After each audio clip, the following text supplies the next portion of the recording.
दिसंबर की वो सर्द रात थी। उदयपुर के एक भव्य महल में शादी का आयोजन था। चारों तरफ शहनाइयों की गूंज थी और हवा में मोगरे की महक। ईशान भीड़ से थोड़ा अलग खड़ा अपनी कॉफी का लुत्फ ले रहा था, तभी उसकी नज़र काव्या पर पड़ी। काव्या अपनी सहेलियों के साथ एक पुराने फव्वारे के पास खड़ी थी। वो सुर्ख लाल जोड़े में किसी अप्सरा जैसी लग रही थी। वो अपनी सहेली से मजाक कर रही थी। अरे बाबा, अगर आज ड्राइवर नहीं आया तो मैं खुद स्टीयरिंग संभालूंगी, फिर चाहे पुलिस पकड़े या पापा।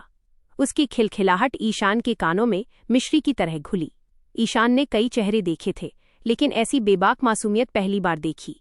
उस एक पल में, बिना एक शब्द बोले, ईशान ने अपना दिल उसे हार दिया।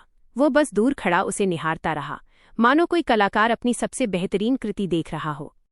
जैसे जैसे दिन बीते, ईशान और काव्या के बीच की खामोशियां बातों में बदलने लगीं। लेकिन ये खुशी ज्यादा दिन नहीं टिकी।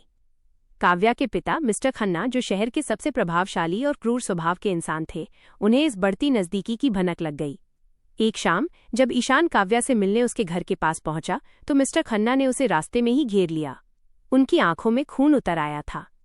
उन्होंने ईशान की कॉलर पकड़कर उसे दीवार से सटा दिया और गरजते हुए कहा, तेरी हिम्मत कैसे हुई मेरी बेटी की तरफ आंख उठाने की? तू उसे उकसा रहा है, उसे गुमराह कर रहा है। याद रख, तू जिस धूल से आया है वहीं मिला दूंगा। ईशान की आंखों में खौफ नहीं, बल्कि एक अजीब सी चुनौती थी। उसने शांत स्वर में कहा, प्यार उकसाने से नहीं होता खन्ना साहब, ये रूह का सौदा है। उस दिन ईशान को अपमानित कर वहां से भगा दिया गया, लेकिन आग अब दोनों तरफ लग चुकी थी। रात के 2:30 बज रहे थे। बाहर मूसलाधार बारिश हो रही थी, जैसे आसमान भी काव्या के दर्द पर रो रहा हो। ईशान किसी तरह सुरक्षाकर्मियों को चकमा देकर काव्या के कमरे की बालकनी तक पहुंचा। अंदर का नजारा देख उसका कलेजा मुंह को आ गया। काव्या फर्श पर बैठी सिसक रही थी। उसके बाल बिखरे हुए थे और आंखों का काजल गालों पर बह आया था। जैसे ही उसने ईशान को देखा, वो डर के मारे कांपने लगी। ईशान, तुम यहाँ क्यों आए? पापा तुम्हें मार डालेंगे। चले जाओ यहाँ से, मुझे मेरे हाल पर छोड़ दो। ईशान ने एक शब्द नहीं कहा। वो भारी कदमों से उसके करीब गया और घुटनों के बल उसके सामने बैठ गया। उसने काव्या की कांपती हुई ठुड्डी को अपने अंगूठे से ऊपर उठाया। काव्या की आंखों में समंदर भरा था। ईशान ने उसकी आंखों में झांकते हुए बहुत धीमे लेकिन भारी स्वर में कहा, तुम क्या सोचती हो कि चंद बंदिशें मुझे रोक लेंगी? तुम्हारी ये मासूमियत, ये डरपोक अदा, यही तो मुझे पागल करती है। काव्या की सिसकियां अब बढ़ गई थीं। ईशान ने उसे अपनी मजबूत बाहों में भींच लिया। वो पल किसी इबादत से कम नहीं था। ईशान ने उसके कान के पास झुककर कहा, सुनो काव्या, लोग कहते हैं कि तुम खन्ना साहब की जायदाद हो, लेकिन आज मैं कहता हूं कि तुम पर सिर्फ मेरा हक है। ये हक मुझे किसी ने दिया नहीं है, ये मैंने कमाया है। उस रात जब मैंने तुम्हें पहली बार देखा था, तभी से तुम मेरी रूह का हिस्सा बन चुकी हो। काव्या ने उसकी शर्ट को मजबूती से पकड़ लिया, जैसे वो उसकी आखिरी उम्मीद हो। उस रात की तन्हाई और बारिश की आवाज के बीच दो टूटे हुए दिलों ने एक दूसरे को पूरा किया। ईशान ने उसकी आंखों के आंसू चूमते हुए कसम खाई कि अब चाहे पूरा संसार उनके खिलाफ खड़ा हो जाए, वो उसे इस कैद से आजाद कराकर रहेगा। कमरे में मोमबत्ती की मध्यम रोशनी ईशान और काव्या के चेहरों पर नाच रही थी। बाहर बारिश का शोर अब एक संगीत जैसा लग रहा था। काव्या की सिसकियां अब थम चुकी थीं, लेकिन उसकी सांसें अब भी तेज चल रही थीं। ईशान की उंगलियां अभी भी उसकी ठुड्डी पर टिकी थीं और उसकी आंखों में एक ऐसी आग थी जिसे देख काव्या का रोम रोम सिहर उठा। ईशान ने उसे अपनी बाहों में और करीब खींच लिया। उनके बीच की दूरी अब खत्म हो चुकी थी। ईशान की भारी आवाज उसके कान के पास गूंजी, कब तक डोगी इस दुनिया से काव्या? कब तक इन आंसुओं को अपनी तकदीर समझोगी? तुम्हारी हर धड़कन पर मेरा नाम लिखा है और आज मैं इसे दुनिया से नहीं, तुमसे वसूलने आया हूं। काव्या ने अपनी भीगी पलकें उठाईं। ईशान का चेहरा उसके इतना करीब था कि वो उसकी गर्म सांसों को अपने होठों पर महसूस कर सकती थी। ईशान, ये गलत है, उसने कांपते हुए फुसफुसाया, लेकिन उसके हाथ अनजाने में ही ईशान के कंधों को मजबूती से थाम चुके थे। ईशान ने एक धीमी, मदहोश कर देने वाली मुस्कान के साथ कहा, अगर मोहब्बत गुनाह है तो आज ये गुनाह मुझे मंजूर है। उसने बहुत कोमलता से काव्या के चेहरे से बिखरी हुई जुल्फों को हटाया। उसके स्पर्श में एक ऐसा जुनून था जिसने काव्या के अंदर के सारे डर को जलाकर राख कर दिया। ईशान ने झुककर उसके माथे पर एक लंबा और रूहानी चुंबन अंकित किया, जो एक वादे की तरह था, ताउम्र साथ निभाने का वादा। उस पल की गर्माहट में काव्या को एहसास हुआ कि वो अब अकेली नहीं है। ईशान का मजबूत सीना उसकी पनाह बन चुका था। ईशान ने उसके गले की सुराहीदार नसों पर अपना हाथ रखा, जहां उसकी धड़कनें बेकाबू होकर भाग रही थीं। उसने अपनी नजरों से काव्या के वजूद को जैसे आगोश में ले लिया। आज से तुम सिर्फ काव्या नहीं हो, तुम मेरी जिंदगी की वो इकलौती हकीकत हो जिसे छीनने की हिम्मत खुद मौत में भी नहीं है, ईशान ने गहरे लहजे में कहा और उसके होठों के बेहद करीब रुक गया। कमरे की हवा में एक अजीब सा नशा घुल गया था। काव्या ने अपनी आंखें मूंद लीं और खुद को पूरी तरह ईशान के हवाले कर दिया।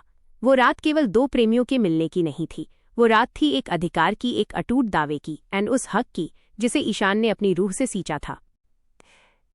ईशान और काव्या अभी भी उस रूहानी दुनिया में खोए हुए थे जहां समय ठहर सा गया था। ईशान ने काव्या के चेहरे को अपने हाथों के प्याले में भर रखा था, तभी अचानक धड़ाक, कमरे का भारी सागवान का दरवाजा किसी बम के धमाके की तरह खुला। बाहर की ठंडी हवा और बारिश की बौछारें अंदर की गर्माहट को चीरते हुए अंदर आईं। सामने मिस्टर खन्ना खड़े थे। उनके हाथ में एक शिकार वाली राइफल थी और चेहरे पर वो दरिंदगी थी जिसे देखकर काल भी कांप जाए। उनके पीछे उनके आधा दर्जन बॉडीगार्ड्स हाथ में हथियार लिए तैनात थे। काव्या एक चीख के साथ ईशान से लिपट गई। उसका शरीर थर थर कांप रहा था। मिस्टर खन्ना की आवाज़ कमरे में गूंजी, मैंने कहा था न ईशान, मेरी बेटी की परछाई से भी दूर रहना, पर तूने न सिर्फ मर्यादा लांघी बल्कि मेरे घर की इज्जत पर हाथ डालने की हिमाकत की। ईशान धीरे से खड़ा हुआ। उसने काव्या को अपने पीछे छिपा लिया, जैसे कोई शेर अपनी शेरनी की रक्षा के लिए खड़ा हो। उसकी आंखों में कोई डर नहीं था, बल्कि एक जलता हुआ लावा था। इज्जत कमरों में बंद करने से नहीं बचती खन्ना साहब, ईशान ने अपनी आवाज़ को स्थिर और भारी रखते हुए कहा। काव्या आपसे डरती है पर मुझसे प्यार करती है, और आज आप अपनी बंदूक से मेरी जान तो ले सकते हैं पर उसके दिल से मेरा नाम नहीं मिटा सकते। खन्ना ने राइफल की नाल ईशान के माथे पर टिका दी। आज इस पहाड़ी की चोटी पर तेरी लाश गिरेगी और किसी को पता भी नहीं चलेगा। काव्या बीच में कूद पड़ी। उसने अपने पिता के पैर पकड़ लिए और सिसकते हुए बोली, पापा नहीं, इन्हें छोड़ दीजिए, मैं वही करूंगी जो आप कहेंगे। मैं शादी कर लूंगी जहां आप चाहेंगे, बस इन्हें जाने दीजिए। ईशान ने काव्या का हाथ पकड़ा और उसे ऊपर उठाया। उसकी आंखों में देखकर कहा, भीख मत मांगो काव्या, प्यार किया है, कोई गुनाह नहीं। अगर मौत ही मुकद्दर है तो तुम्हारी आंखों में अपनी आखिरी तस्वीर देखकर मरना मेरे लिए सुकून की बात होगी। खन्ना ने ट्रिगर पर उंगली दबाई। कमरे में सन्नाटा इतना गहरा था कि बारिश की बूंदों की आवाज भी साफ सुनाई दे रही थी। ईशान ने अपनी आंखें नहीं झपकाईं।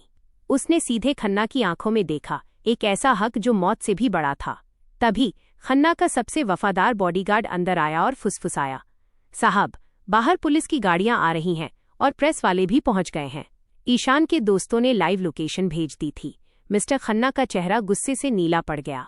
उन्होंने राइफल नीचे की, लेकिन ईशान की कॉलर पकड़कर उसके चेहरे के पास आए और बोले, आज बच गया तू, पर याद रखना, ये जंग अभी खत्म नहीं हुई है। काव्या मेरी है और उसे ले जाने के लिए तुझे श्मशान से गुजरना होगा।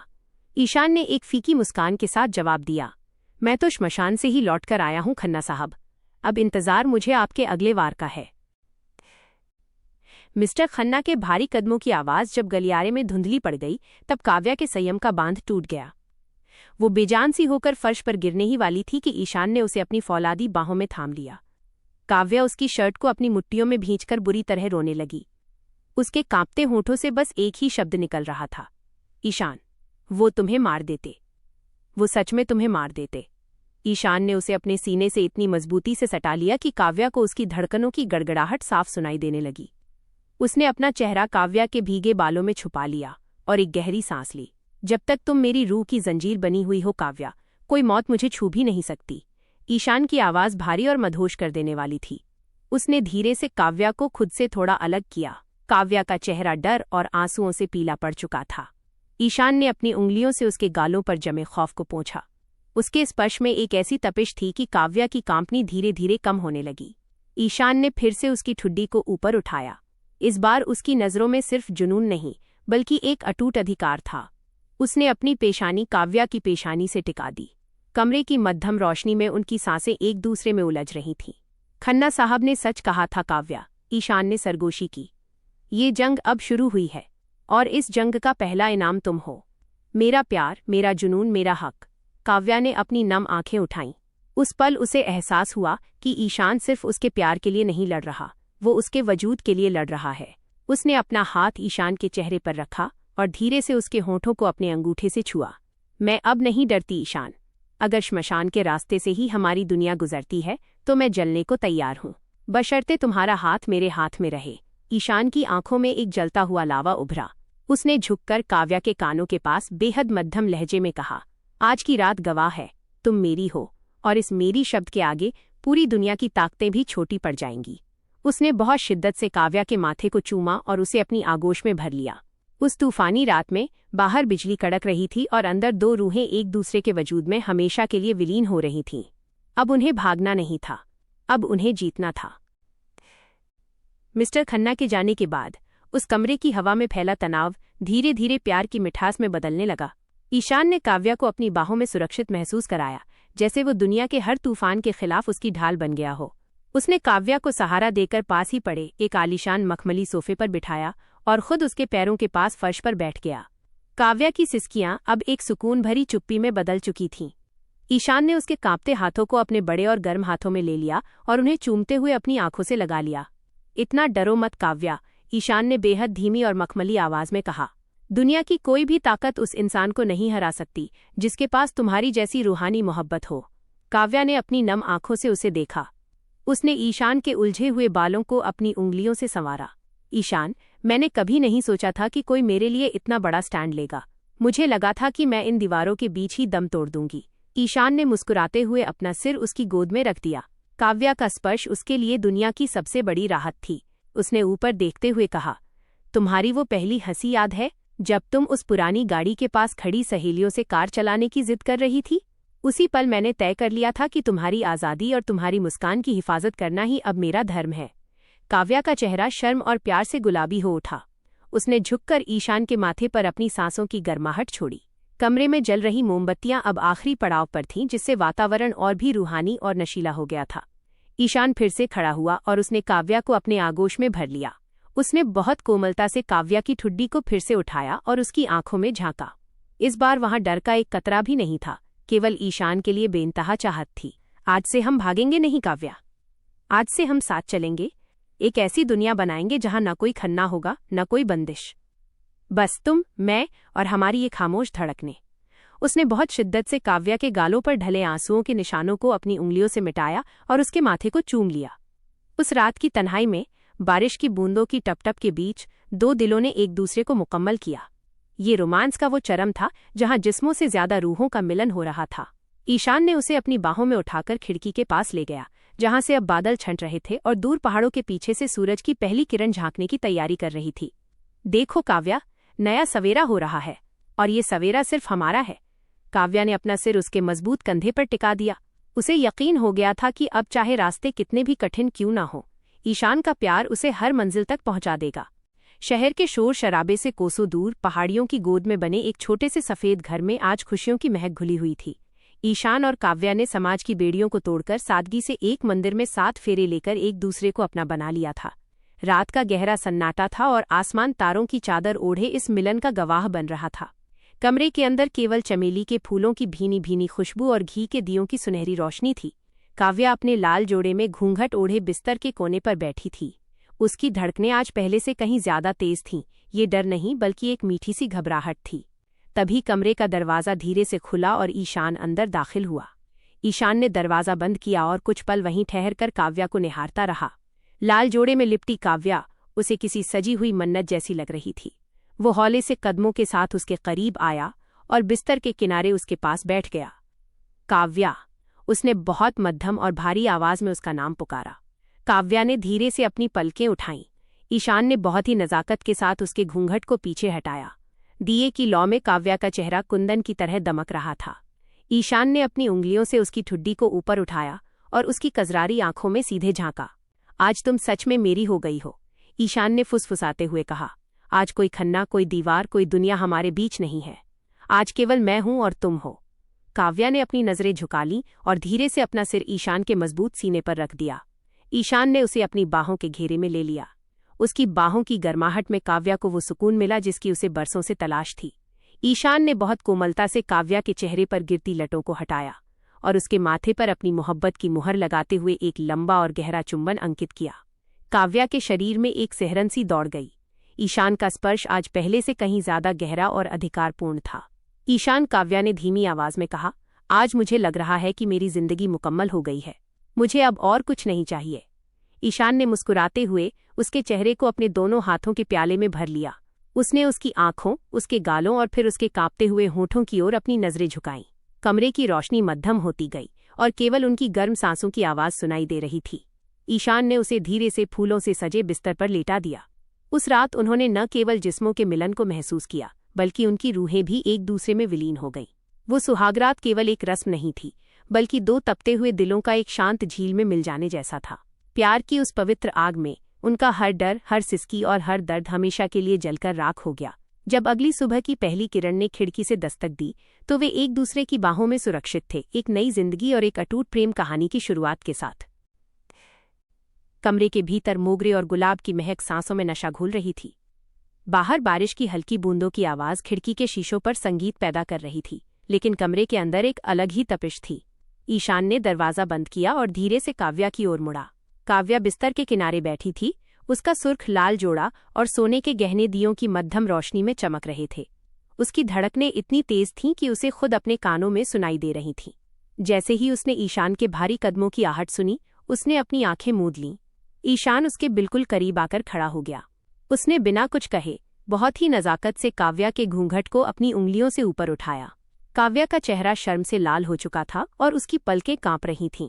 ईशान ने झुककर अपनी आवाज को और भी गहरा और मखमली बनाते हुए कहा, काव्या, आज तुम सिर्फ मेरी हो, अब कोई परछाई भी हमारे बीच नहीं आ सकती। उसने बहुत कोमलता से काव्या की ठुड्डी को पकड़कर उसका चेहरा ऊपर उठाया। काव्या ने अपनी भीगी और मदहोश आंखें खोलीं तो उसने देखा कि ईशान की नज़रों में उसके लिए बेइंतहा चाहत और एक गहरा जुनून था। ईशान ने अपनी उंगलियों को काव्या के गालों पर फेरा। उसका स्पर्श इतना गर्म और गहरा था कि काव्या के पूरे वजूद में एक बिजली सी दौड़ गई। ईशान ने धीरे से उसके भारी गहनों को उतारना शुरू किया। उसकी उंगलियों का स्पर्श काव्या की गर्दन और कंधों को छू रहा था, जिससे वातावरण और भी बोल्ड और इंटेंस होता जा रहा था। काव्या ने अपनी बाहें ईशान के गले में डाल दीं और उसे अपने और करीब खींच लिया। ईशान ने उसे अपनी गोद में उठा लिया और बहुत कोमलता से फूलों से सजे बिस्तर पर लिटाया। उसने काव्या के कान के पास झुककर अपनी गर्म सांसों के साथ फुसफुसाया, आज की रात गवाह है कि तुम पर सिर्फ मेरा हक है। तुम्हारी हर सांस, हर धड़कन आज से मेरी अमानत है। कमरे की रोशनी मध्यम होती गई और उनकी सांसों की रफ्तार बढ़ती गई। ईशान ने उसके माथे से शुरू कर उसकी पलकों और फिर उसके होठों पर अपने प्रेम की मुहर लगा दी। वो मिलन सिर्फ जिस्मों का नहीं था, बल्कि दो उन रूहों का था जिन्होंने इस पल के लिए पूरी दुनिया से बगावत की थी। उस रात की खामोशी में केवल उनकी धड़कनों का शोर था, ईशान के मजबूत हाथों की पकड़ और काव्या का समर्पण। सब कुछ इतना मुकम्मल था कि जैसे खुदा ने खुद इस जोड़े को अपनी दुआओं से सींचा हो। सूरज की पहली किरण के आने तक वे दोनों एक दूसरे में पूरी तरह विलीन हो चुके थे, हमेशा हमेशा के लिए। 4 साल बीत चुके थे। ईशान और काव्या ने शिमला के ऊंचे पहाड़ों के बीच अपना एक छोटा सा सुंदर घर बसा लिया था। ये घर ईशान ने खुद डिजाइन किया था, लकड़ी की खिड़कियां जहां से उगता हुआ सूरज सीधे कमरे में झांकता था। उनके जीवन में अब वो डर नहीं था, सिर्फ शांति और एक दूसरे का साथ था। एक शाम जब खिड़की के बाहर हल्की हल्की बर्फ गिर रही थी, ईशान काम से घर लौटा। उसने देखा कि काव्या बालकनी में बैठी ढलते सूरज को देख रही थी। वो उसके पीछे जाकर खड़ा हो गया और उसे अपनी बाहों के घेरे में भर लिया। क्या सोच रही हो काव्या? उसने उसके कान के पास धीरे से फुसफुसाया। काव्या ने पीछे मुड़कर उसकी आंखों में देखा और मुस्कुरा दी। यही कि कैसे उस तूफानी रात ने हमें यहाँ पहुंचा दिया।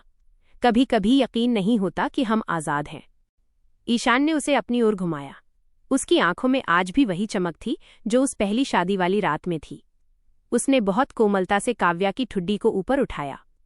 तुम आज़ाद नहीं हो काव्या, ईशान ने अपनी आवाज को थोड़ा गहरा करते हुए कहा। तुम आज भी मेरी रूह की जंजीरों में बंधी हो और मैं तुम्हारी। उसने धीरे से काव्या को गोद में उठा लिया और कमरे के अंदर ले आया। कमरे में जल रही चिमनी की आग उनके चेहरों पर एक सुनहरी चमक बिखेर रही थी। ईशान ने उसे धीरे से बिस्तर पर बिठाया और खुद उसके करीब बैठ गया। उसका स्पर्श आज भी काव्या के वजूद में वही पुरानी सिहरन पैदा कर रहा था। ईशान ने उसके चेहरे से बालों की लट हटाई और उसके गालों पर अपने होठों का स्पर्श छोड़ा। आज की रात कुछ खास है काव्या। आज हमारे इस सफर को एक नया नाम मिलने वाला है। काव्या ने शर्माते हुए अपनी आंखें झुका ली और ईशान के हाथ पर अपना हाथ रखा। ईशान, मैं माँ बनने वाली हूँ। गूंज कमरे में कुछ पलों के लिए सन्नाटा छा गया। ईशान की आंखों में खुशी के आंसू भर आए। उसने काव्या को इतनी मजबूती से गले लगाया जैसे वो उसे पूरी दुनिया की खुशियां एक ही पल में दे देना चाहता हो। यह मेरी जिंदगी का सबसे बड़ा इनाम है, ईशान ने भावुक होकर कहा। उसने झुककर काव्या के पेट को छुआ और एक बहुत ही कोमल और रूहानी चुंबन वहां अंकित किया। उस रात उनका रोमांस सिर्फ दो प्रेमियों का नहीं, बल्कि आने वाले एक नए जीवन के माता पिता का था। उनकी सांसें, उनकी धड़कनें और उनका प्यार अब एक नई मंजिल की ओर बढ़ रहा था। खन्ना साहब की वो नफरत अब पूरी तरह हार चुकी थी, क्योंकि ईशान और काव्या ने प्यार से एक ऐसा साम्राज्य खड़ा किया था जिसे कोई नहीं तोड़ सकता था। 5 साल बाद शिमला की वादियों में ईशान और काव्या की जिंदगी उनके 4 साल के बेटे आर्यन के इर्द गिर्द घूम रही थी। आर्यन बिल्कुल ईशान जैसा निडर था और उसकी मुस्कान काव्या जैसी मासूम। एक सुनहरी दोपहर, जब ईशान शहर गया हुआ था, घर के बाहर एक काली बड़ी गाड़ी आकर रुकी। काव्या बागीचे में आर्यन के साथ खेल रही थी। गाड़ी से एक बूढ़ा, लाठी पकड़े हुए शख्स उतरा। उसके बाल सफ़ेद हो चुके थे और आंखों की वो पुरानी दरिंदगी अब एक गहरी उदासी में बदल चुकी थी। वो मिस्टर खन्ना थे। काव्या के पैर जम गए। बरसों पुराना खौफ एक पल के लिए उसकी आंखों में तैर गया। उसने तुरंत आर्यन को अपने पीछे छिपा लिया। यहाँ क्यों आए हैं आप? काव्या की आवाज़ कांपी, पर उसमें अब स्वाभिमान था। खन्ना साहब ने अपनी कांपती हुई नज़रें ऊपर उठाईं। उनकी आवाज़ में वो पुरानी गरज नहीं थी। मैं बहुत अकेला हो गया हूँ काव्या। दौलत और रसूख ने मुझे सब कुछ दिया, पर सुकून छीन लिया। सुना था मेरा वारिस इस दुनिया में आ गया है, बस एक बार उसे देखना चाहता था। उसी वक्त ईशान की गाड़ी घर के सामने रुकी। वह तेजी से बाहर निकला और खन्ना साहब और काव्या के बीच आकर खड़ा हो गया। उसकी मुट्टियां भिंच गई थीं। खन्ना साहब, आप यहां से चले जाइए, ईशान ने भारी लहजे में कहा। खन्ना साहब ने अपनी लाठी छोड़ दी और कांपते हाथों को जोड़ लिया। ईशान, तुम जीत गए। तुम्हारी मोहब्बत ने मेरे अहंकार को राख कर दिया। मुझे सजा दो, पर एक बार मुझे मेरे नाती को सीने से लगाने दो। शायद मेरे गुनाहों का बोझ थोड़ा हल्का हो जाए। माहौल एकदम भारी हो गया। ईशान ने काव्या की ओर देखा। काव्या की आंखों में आंसू थे, पर उसने धीरे से सिर हिलाया। उसने आर्यन को आगे बढ़ाया। छोटा आर्यन बिना किसी डर के खन्ना साहब के पास गया और उनका हाथ पकड़कर बोला, आप रो क्यों रहे हो बाबा? चलो, मैं आपको अपने खिलौने दिखाता हूँ। खन्ना साहब फूट फूट कर रो पड़े। उन्होंने आर्यन को अपनी बाहों में भर लिया। ये सिर्फ एक दादा और पोते का मिलन नहीं था, बल्कि एक बरसों पुराने प्रतिशोध का अंत था।